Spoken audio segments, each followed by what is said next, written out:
नमस्कार मंडळी, कसे आहात तुम्ही? मित्रांनो, तुम्ही ऐकत आहात माहिती बिग बॉस मराठी सीझन 5वा. मी आहे अर्चना. मित्रांनो, काल तुम्ही पाहिलंच असेल त्या निक्कीचा घमंड, मी काय आहे ह्या घरातली कॅप्टन. आणि म्हणून जेव्हा किचनमध्ये सगळेजण जेवण घेत होते, तेव्हा आर्या पण जेवण घ्यायला आली. जेवण घेतलं तिने, काय पोळी आणि डाळ काय थोडी जास्तची घेतली असेल, तिला डॉक्टरांनी जास्त डाळ खायला सांगितली म्हणून.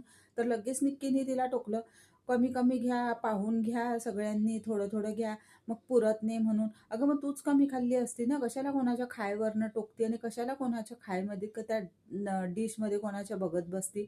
चांगलं वाटतं का मित्रांनो तुम्हाला पण हे खाताना कोणाला बोलणं?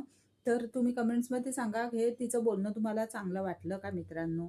खाण्यावरून कधीच कोणाला टोकावं नाही, आणि हेच नक्की ते निक्कीने केलं. हे चांगलं नाही झालं, म्हणून आर्या उपाशीच राहिली बिचारी, तिने नाही खाल्लं. मग व्हिडिओ आवडला असेल तर लाईक करा, कमेंट्स करा आणि शेअर करा.